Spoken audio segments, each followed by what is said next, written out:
Okay so hello aspirants, welcome to Exampur. हम है कलम से क्रांति, मैं पूर्णिमा गौर स्वागत करती हूँ आप सभी का आप लोगों के अपने इस छोटे से साइंस के सेशन में, जहां पे हम लोग डिस्कस करने वाले हैं कि हम लोग हरियाणा सीईटी और टीजीटी का जो अपना हमारा लक्ष्य बैच है उसके अंदर किस तरीके से अपने साइंस की ओर हम अप्रोच कर रहे हैं, साइंस को किस तरीके से हम लोग कवर करने वाले हैं। मैं आप लोगों की केमिस्ट्री और बायो की फैकल्टी हूँ इस बैच के अंदर, और मैं आप लोगों को यहाँ पे केमिस्ट्री और बायो कंप्लीट कराने वाली। देखिए, ये जो अपना बैच रहेगा जिसका नाम है लक्ष्य बैच, यहाँ पे हम लोग जो है ना थ्रू क्वेश्चंस अपने सारे कॉन्सेप्ट्स को क्लियर करेंगे, अपने आप को कुछ इस तरीके से ढालेंगे कि हम लोग बढ़िया तरीके से अपने कॉन्सेप्ट्स को क्लियर करते चले जाएं, और साथ साथ उन इंपॉर्टेंट चीजों को पढ़े जो क्या होंगी, जो अपने एग्जाम के लिए अति अनिवार्य होंगी। ठीक है, मतलब जहां से क्वेश्चन पकने क्या बोलते हैं फंसने के पूरे पूरे चांसेस होंगे, उन टॉपिक्स के ऊपर प्राइम फोकस रखेंगे। ठीक है, अपना जो 15 डेज का शेड्यूल मैंने दिया है उसके अंदर क्या रहेगा कि हम सबसे पहले ह्यूमन फिजियोलॉजी देखेंगे कि मानव का शरीर किस प्रकार से कार्य करता है, उसको हम देखेंगे। उसके अंदर शरीर के अंग जितने भी हैं वो किस तरीके से कार्य कर रहे हैं, वहां पे क्या प्रोसेसेस चलते हैं, उन सब चीजों को देखेंगे। जैसे डाइजेशन यानी कि पाचन किस तरीके से होता है, excretion, respiration, blood, cell, hormone, brain, bones, reproduction, इन सब चीजों को हम लोग जो है 5 डेज में कवर करने की अपनी पूरी कोशिश करेंगे, जिसमें हम क्या करेंगे, जिसके अंदर हम अपना पूरा क्वेश्चंस, कैसे क्वेश्चंस पोज किए जाते हैं, कैसे क्वेश्चंस को आंसर किया जाता है, उनको देखेंगे। और जहां जहां आप लोगों को थ्योरी पढ़नी है, ठीक है, जहां पे आप लोगों को कॉन्सेप्ट जो है अच्छे से पहले पता होना चाहिए, उसके बाद ही क्वेश्चंस है, हम उसको उसी अप्रोच से ले रहे हैं। ठीक है, देखिए मोस्ट ऑफ द चीजें हैं, जैसे अगर मैं हड्डियों की बात करूं, आपने हड्डियों का पूरा चार्ट देखा, ठीक है, उस हड्डियों में देख लिया आपने कि जो है हाँ भाई हमारी एक्शियल बोन्स, एक्सियल बोन्स है, हमारी एपेंडिकुलर बोन्स है, यानी कि हमारी अक्षीय अस्थियां हैं, ये हमारी उपांगीय अस्थियां हैं, इन अस्थियों का ये स्ट्रक्चर है। तो वहां पे ना सिर्फ ये पूछा जाता है कि ये जो हमारी हड्डियां हैं ये कितनी है, ठीक है, कहाँ पे पाई जाती हैं, ठीक है, इनका कैसा कितने मतलब इनकी संरचना जो है वो अक्षीय है कि उपांगीय है, ठीक है, इनमें कैसे जोड़ बनते हैं। तो हमें ना वहां पे ओवरव्यू की आवश्यकता पड़ती है। ठीक है, लेकिन हमें कई बार ऐसा भी पढ़ना पड़ता है कि हमारी हड्डियों के अंदर क्या है। ठीक है, कैल्शियम और फास्फोरस तो है, लेकिन वो जो हमारी हड्डी है उसके अंदर हमारे ओस्टियोसाइट्स भी हैं। ठीक है, वहां पे हम लोगों को आरबीसी और डब्ल्यूबीसी को भी बनाना है, प्लेटलेट को भी बनाना है बोन मैरो की मदद से, तो वो सब चीजों को हम लोग वहां पे देख रहे हैं। ठीक है, आप लोगों के ऑलरेडी क्लासेस चल रही हैं, तो आपके जो भी फ्रेंड्स हैं जो आपके इन बैचेस से जुड़ चुके हैं, आप उनसे एक बार पूछिएगा कि किस तरीके से हम लोग क्लासेस ले रहे हैं। इवन जो वेंसडे वाली क्लास है उसके अंदर हम लोगों ने बोन्स के बारे में ही पढ़ा है पूरा। ठीक है, चलिए तो देखिए यहाँ पे हम लोग पहले मतलब जो हमारा 5 दिन का टारगेट रहेगा दैट वुड बी कि हम ह्यूमन फिजियोलॉजी, मानव शरीर के जो पूरे कार्य है, ठीक है, उसको हम अच्छे से समझ पाए, क्योंकि देखिए यहाँ से क्वेश्चन सबसे ज्यादा आपके पेपर में फंसते हैं। ठीक है, नेक्स्ट आ जाता है कि animal classification, one of the very boring topic जिसको आप लोग समझते हैं, लेकिन पेपर में क्वेश्चंस इससे क्या हो जाते हैं, काफी बार आ जाते हैं। ठीक है, और वो क्वेश्चंस भी काफी ऐसे कुछ कुछ तो टुच्चे मुच्चे क्वेश्चंस आ जाते हैं, कुछ अच्छे क्वेश्चंस भी आते हैं, तो उन सभी चीजों को हम देखेंगे। ठीक है, नेक्स्ट चीज आ जाती है बॉटनी के, बॉटनी को हम 2 दिन में कवर करेंगे क्योंकि botany is a vast subject. वहां से जो आपका मतलब अगर आप पूरा चैप्टर पढ़ो और उससे हमारे क्वेश्चंस कितने बने, उसका रेशियो ना बहुत ही कम है। ठीक है, मतलब आपको जो जितना बड़ा चैप्टर पढ़ना पड़ता है और उससे क्वेश्चंस आने की उम्मीद बहुत कम रहती है, लेकिन पढ़ना तो पूरा पड़ेगा। तो that is why we will be covering it in 2 days। उसके अलावा न्यूट्रिशन हुआ, डिजीज हुआ, जेनेटिक्स हुआ, इनको हम देखेंगे। Atomic theory, periodic table, carbon and it's compounds, metals और नॉन मेटल्स यानी कि धातु और अधातु, एसिड बेसिस, और इसके साथ साथ केमिकल बॉन्डिंग, इनको देखेंगे, और केमिकल रिएक्शंस को देखेंगे। पॉलीमर्स हुआ, डेली लाइफ केमिस्ट्री में आ जाते हैं आपके पॉलीमर्स। कौन सी शुगर्स हम लोगों को इस्तेमाल करना चाहिए, वो जो क्या बोलते हैं वो शुगर फ्री आप लोग खाते हो वो क्या है, ठीक है, फर्टिलाइजर क्या होते हैं, ये सब चीजें आप यहाँ देखोगे। इसके अलावा रेडियो एक्टिविटी, ठीक है, इन सब चीजों को हम लोग कवर करेंगे क्योंकि ये आपके मेजर सेक्शंस हैं जहां से आप लोगों का पेपर में क्वेश्चन आता है। अब बात आ जाती है मैम ये तो चलो ओवरव्यू हो गया, लेकिन अगर हम बात करें आप क्वेश्चंस करा कैसे रहे हो क्लास में, तो देखिए क्वेश्चंस कराने के मेरे पास है 2 अप्रोचेस। पहली चीज क्या है, पहली चीज आप लोगों को बेटा दी गई है ई बुक। अच्छा, आप लोग क्या कीजिएगा, आप लोग इस क्वेश्चन को भी साथ साथ आंसर करते जाइएगा। पहली चीज तो आपको दी गई है एक ई बुक। जब मैं ई बुक की बात करती हूँ तो ये इलेक्ट्रॉनिक फॉर्मेट के अंदर ई बुक है, जिसके अंदर आपको नियरली 200 क्वेश्चंस दिए गए हैं मेरी तरफ से।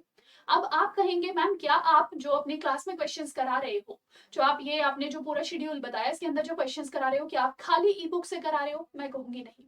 यहाँ पे मैं आप लोगों को जो क्वेश्चंस करा रही हूँ वो आपको ई बुक के अलावा एक्स्ट्रा क्वेश्चंस भी दे रही हूँ।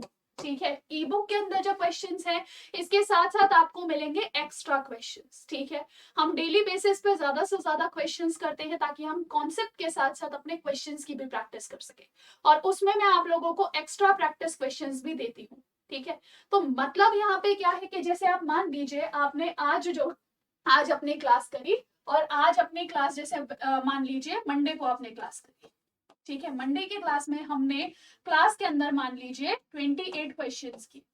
अब ये 28 क्वेश्चंस तो आपने प्रैक्टिस किए, इनमें से कुछ क्वेश्चंस होंगे जो आपके ई बुक के क्वेश्चंस होंगे, 1 या 2 क्वेश्चन होंगे, क्योंकि वो टॉपिक वाइज हमने वहां पे अरेंज किए। ठीक है, अच्छा दूसरी चीज क्या कि मैम जो जो डाउट्स होंगे वो हम कब पूछेंगे, तो उसके लिए हमारे पास जूम सेशन होता है, उसको मैं अभी बताऊंगी। इससे पहले देखिए 28 क्वेश्चन ये हो गए, इसके साथ साथ मैं आपको लगभग 30 क्वेश्चन और दूंगी जिससे आप खुद अपनी प्रैक्टिस कर रहे हो, जिससे आप खुद देख रहे हो कि हाँ हमने जो चैप्टर पढ़ा क्या मैं इन क्वेश्चंस को भी मार्क कर पा रहा हूँ। और वो क्वेश्चन ऐसे होंगे जो फ्रीक्वेंटली आस्क्ड क्वेश्चंस हैं आपके खुद के हरियाणा के एग्जाम्स में, या फिर जो है आपके अदर स्टेट के एग्जाम्स में, या सेंटर के एग्जाम्स में। ठीक है, तो मतलब हमारी पूरी कोशिश ये है हम आपको हर तरह की तैयारी दें। ठीक है, अच्छा तो यहाँ पे आपको जैसे जो क्लास क्वेश्चंस हैं उनके साथ साथ एक्स्ट्रा क्वेश्चंस दिए जाते हैं apart from E PDF. E book जो है, ई बुक के अलावा भी मैं आप लोगों को क्वेश्चंस दे रही हूँ। तो आप ये मान लीजिए मैं आपको डेली के 50 से 60 क्वेश्चंस दे रही हूँ। ठीक है, जो भी मेरे लेक्चर्स रहेंगे उसमें मैं आपको एक्स्ट्रा क्वेश्चंस भी दे रही हूँ इन 200 क्वेश्चंस के अलावा। ठीक है, तो there will be so many questions. अब आप देख लीजिए आपका टोटल कितना बनता है। ठीक है, मैथ्स तो आप लोगों की बढ़िया है ही खैर। ठीक है, तो चलो ये जो आपका पूरा स्ट्रक्चर है मैंने आपको बता दिया कि मैं किस तरीके से पढ़ा रही हूँ, क्लास के क्वेश्चन साथ में एक्स्ट्रा क्वेश्चन और ई पीडीएफ के ई बुक के क्वेश्चन भी। अब बात आ जाती है कि मैडम मान लीजिए ई बुक के अंदर मुझे कोई डाउट आया, तो क्या हम उन क्वेश्चंस को नहीं करेंगे? बेटा उनको भी करेंगे। आप ई बुक के अंदर आपको जो भी डाउट है आप अगले दिन क्लास में एकदम स्टार्टिंग में आते हैं मैम मेरे को ये वाला क्वेश्चन नहीं समझ में आया, ठीक है, हम उस क्वेश्चन को वहीं पे डिस्कस करेंगे। ठीक है, और इसके साथ साथ अपने पास एक और तरीका है, दैट इज जूम सेशन। ये जो जूम सेशन होगा यहाँ पे 1 to 1 आप लोगों के क्वेश्चंस को, क्वेरीज को हम सॉल्व करते हैं। और जो अपने पुराने बैच के स्टूडेंट्स हैं ना, एक बार उनसे पूछिएगा कि क्या 1 to 1 आपकी क्वेरीज सॉल्व करी जाती है। कभी ऐसा तो नहीं हुआ कि उनको टाइम नहीं दिया गया उनकी क्वेरी पूछने का। हमेशा देखिएगा कि जूम सेशन में एक एक बच्चे के एक एक डाउट को लिया जाता है।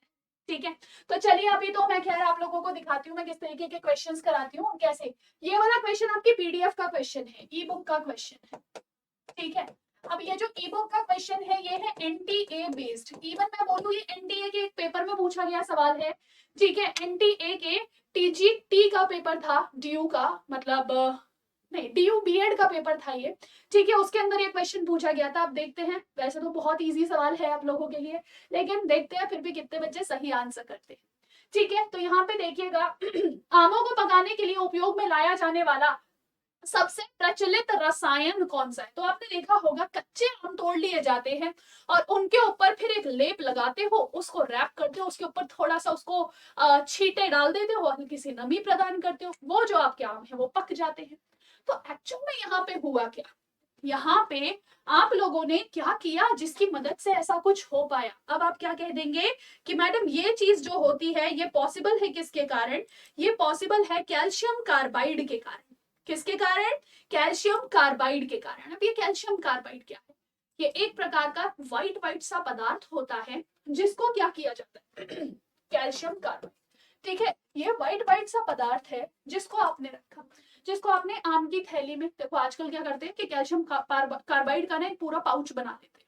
ठीक है, कागज में लपेट के उसको पाउच बना लिया, उसको पेटी के अंदर रख दिया, आमों के ऊपर छिड़काव कर दिया पानी का, जिसकी वजह से क्या होगा, वो जो आपके फल है उनमें क्या होगा, ये कैल्शियम कार्बाइड और साथ साथ वाटर, पानी के छिड़काव की वजह से यहाँ पे क्या बनेगा, यहाँ पे हो जाएगी आपकी एक अभिक्रिया। ठीक है, कैसी अभिक्रिया होगी बच्चा? यहाँ पे आप लोगों को दिखेगा कि मैडम ये जो कैल्शियम है इसके साथ जो कार्बन था उसकी जगह यहाँ पे हाइड्रोक्साइड लग गया और ये बना देगा कैल्शियम हाइड्रोक्साइड और इसके साथ निकलती है इथाइन गैस। ठीक है, C2H2 गैस निकल जाती है जिसको हम इथाइन गैस कहते हैं, इथाइन। ठीक है, या एसिटिलीन गैस आप इसको कहते हो। और ये जो इथाइन गैस होती है या एसिटिलीन होती है बेटा, इसी का इस्तेमाल से हम लोग जो है काम कर पाएंगे और यहाँ पे आमों को पका लेंगे। अब आप कहोगे कि मैडम यहाँ इथाइलीन भी तो है ऑप्शन में, है ना, यहाँ पे इथाइलीन भी तो है ऑप्शन में। तो बेटा देखिए, जो इथिलीन गैस होती है, इथाइलीन गैस होती है, ये क्या है, ये इथीन है। ठीक है, हम पॉलीथीन की बात करते हैं, पॉलीथाइलीन की बात करते हैं, व्हाट दैट इज इथीन। ठीक है, वो क्या है आपका C2H4। ठीक है, और ये आपका नेचुरल हार्मोन है प्लांट का, जो क्या करता है, उसको नेचुरली उस फ्रूट को पकाने का कार्य करता है। ठीक है, तो ये नेचुरल हार्मोन है, नेचुरली इससे पकता है, लेकिन जब हम आर्टिफिशियल रूप से पकाते हैं तब वहां एसिटिलीन का उपयोग होता है, इथाइन गैस का उपयोग होता है। और इथाइन को लाने के लिए हमें कैल्शियम कार्बाइड की आवश्यकता है। कार्बन एंड इट्स कंपाउंड्स के अंदर ये वेरी इंपॉर्टेंट कंपाउंड है। ठीक है, तो ध्यान रखिएगा, कार्बन का एक कंपाउंड है जिसको हम कैल्शियम कार्बाइड कहते हैं, जिसका इस्तेमाल हम लोग आम को पकाने के लिए करते हैं। नेक्स्ट देखिए, दूसरा क्वेश्चन ये है आपका केमिकल रिएक्शंस का क्वेश्चन। क्वेश्चन कहता है आप लोगों से Fe2O3 और Al का जब आपने रिएक्शन किया तो वहां पे Al2O3 और Fe बन गया। ठीक है, इवन अगर हम बात करें ना, ये रिएक्शन का एक स्पेशल नाम है। कौन बच्चा यहाँ पे आंसर करेगा, कमेंट सेक्शन में बताना बेटे कि इस रिएक्शन का नाम क्या है। आप लोगों को पता है कि जब भी हम रेलवे की पटरियों को जोड़ना चाहते हैं तो वहां पे शुद्ध आयरन जो है, ठीक है, वो जो आयरन की पटरियां हैं उनमें दरार पड़ गई, उनको जोड़ना है, हम वेल्डिंग करेंगे। वेल्डिंग के लिए हम लोग यहाँ पे उपयोग करते हैं इस अभिक्रिया का, इसको हम थर्मिट रिएक्शन कहते हैं। और यहाँ पे क्या होता है बेटा, यहाँ पे आपने एल्यूमिनियम को इसलिए इस्तेमाल किया क्योंकि एल्यूमिनियम एल्यूमिनियम फेरस से ज्यादा रिएक्टिव है। कैसे मैम, हम कैसे याद रखें, तो देखो, केदारनाथ का माली आलू जरा फीके पकाता है। ठीक है, तो यहाँ पे देखो, आलू ये रहा, फेरस ये रहा। ठीक है, मतलब एल्यूमिनियम ये रहा, फेरस ये रहा, दोनों में से पावरफुल कौन, तो बेटा जो जितना ऊपर वो उतना पावर। ठीक है, एल्यूमिनियम फेरस से पावरफुल है, ये जाएगा यहाँ पे ऑक्सीजन के पास कि तू फेरस के साथ नहीं रहेगा, रुक जा, मैं फेरस को मार देता हूँ, हटा देता हूँ, मैं खुद उसकी जगह जाके बैठूंगा। और यहाँ पे एल्यूमिनियम ने फेरस को उसकी जगह से डिस्प्लेस कर दिया, उसकी जगह से उसको हटा दिया और रिएक्शन क्या कर दी, Al2O3 बना दिया, एल्यूमिनियम ऑक्साइड बना दिया। ठीक है, अब बेचारा फेरस अब अकेला हो गया। ठीक है, और ये जो रिएक्शन है इसमें इन्होंने विस्थापन किया, डिस्प्लेसमेंट करी, तो दिस इज डिस्प्लेसमेंट रिएक्शन। क्या है बेटा, ये डिस्प्लेसमेंट रिएक्शन हो जाता है, विस्थापन अभिक्रिया हो जाती है, जहां पे एल्यूमिनियम क्योंकि ये ज्यादा केमिकली रिएक्टिव है, रासायनिक रूप से ज्यादा सक्रिय है, इस वजह से ये फेरस को जाके, आयरन को जाके हटा देता है और खुद उसके साथ ऑक्सीजन के साथ एल्यूमिनियम ऑक्साइड बना देता है। ठीक है, तो this must be clear to you. Next देखिए, तीसरा क्वेश्चन आपका है बायो का क्वेश्चन। क्वेश्चन कहता है heavy exercises generally result in muscle cramps due to, okay, जब आप बहुत ज्यादा तेजी से कार्डियोवैस्कुलर एक्सरसाइजेस कर लेते हो, है ना, जिसके अंदर आपने बहुत ज्यादा तेजी से ऐसे वो क्या बोलते हैं जंपिंग जैक्स मार लिए, ठीक है, या फिर आपने बहुत तेजी से दौड़ लगा ली, तो आपने लगाई अचानक से दौड़। ठीक है, अब क्या होगा, अब आप आराम से सोगे चैन के लिए। ठीक है, अगले दिन सुबह उठोगे, मम्मी दर्द हो रहा है। ठीक है, क्यों हो रहा है बेटा दर्द, क्योंकि आप दौड़े थे। दौड़ने से हुआ क्या था, तो एक्चुअल में जो आपकी मांसपेशी थी, जो आपकी मसल थी, उस मसल के अंदर क्या हुआ, उस मसल के अंदर जो है, उस मसल के अंदर हम क्या देखेंगे कि वो जो मसल है ना, वहां पे ऑक्सीजन का सप्लाई कम हो गया। और बेटा जैसे ही ऑक्सीजन का सप्लाई कम होगा, वहां पे क्या होगा, जो ग्लूकोज है, जो C6H12O6 है, वो किस में टूट जाएगा, ऑक्सीजन के एब्सेंस में लैक्टिक एसिड में टूट जाए। ठीक है, किसमें, जो आपका ग्लूकोज है वो लैक्टिक एसिड में टूट जाता है और उसकी वजह से क्या होगा, उसकी वजह से आप लोगों को थकावट होगी। ठीक है, आपको मसल क्रैम्प्स हो जाएंगे, CO2 की lesser concentration, not important, increase, no, breakdown of lactic acid. तो आपके मसल्स में क्या हुआ, आपकी कोशिकाओं में लैक्टिक एसिड, आपकी मसल्स के अंदर लैक्टिक एसिड का एक्यूमुलेशन हुआ है। Accumulation of lactic acid in muscle cells, accumulation. ठीक है, आपकी मसल सेल्स के अंदर लैक्टिक एसिड का क्या हो गया है, जमाव हो गया। ठीक है, इसके कारण आपको थकावट होती है। तो ये सब चीजें, ऐसे सब क्वेश्चंस हम लोग कहाँ कर रहे हैं, अपने इस बैच के अंदर कर रहे हैं और कॉन्सेप्ट को पूरी तरह से समझाने की हमारी कोशिश है। ठीक है, ये क्वेश्चन है आप लोगों का होमवर्क क्वेश्चन, ये क्वेश्चन है आप लोगों का होमवर्क क्वेश्चन। इसको आप नीचे कमेंट सेक्शन में आंसर करेंगे और मैं जरा 1 मिनट लूंगी आप लोगों का ये बताने के लिए कि ये जो सारी चीजें हैं ये कहाँ चल रही हैं, ये जो सारी चीजें हैं वो कहाँ चल रही हैं। हरियाणा का जो हमारा सीईटी टीईटी के लिए जो लक्ष्य बैच है, जो सिर्फ 30 सितंबर तक, यानी कि आप लोगों का सिर्फ फ्राइडे तक ये ऑफर उपलब्ध है, जहां पे हम लोगों को 250 से ज्यादा लाइव क्लासेस, 250 से ज्यादा पीडीएफ्स, 20 से ज्यादा mock test series, subject wise practice questions, इसके अलावा स्ट्रक्चर्ड स्टडी प्लान जैसा कि मैंने आपको दिखाया था, और जूम्ड आउट सेशंस, ये सब चीजें मिल रही है लक्ष्य बैच के अंदर। नेक्स्ट चीज देखिएगा कि ये जो बैच है इस समय ऑफर पे चल रहा है, आपको 599 रुपीज में आपको यह मिल जाएगा। लेकिन कैसे, जब आप लगाएंगे सीईटी 60 कोड को, ठीक है, और इस कोड को लगाते ही आपको मिलेगा ये बैच 699 रुपीज में। 30 सितंबर तक ये चीज वैलिड है, सिर्फ फ्राइडे तक, तो जल्दी कीजिए। ठीक है, आप लोग कहीं ऐसा ना हो परेशान हो फिर बाद में। अच्छा, दूसरी चीज देखिएगा, कोई भी दिक्कत होती है आप इस नंबर पे व्हाट्सएप या फिर कॉल करके अपनी समस्या बता सकते हैं कि मैडम हमें इस बैच को परचेज करने में समस्या हो रही है। ठीक है, तो चलिए, आई जस्ट होप सो मैं अपनी सारी जो क्वेश्चंस है उनको आप तक पहुंचा पाई हूँ और आप लोग अच्छे से समझ पाए हो। आंसर कर दीजिएगा जो मैंने होमवर्क क्वेश्चंस दिए हैं।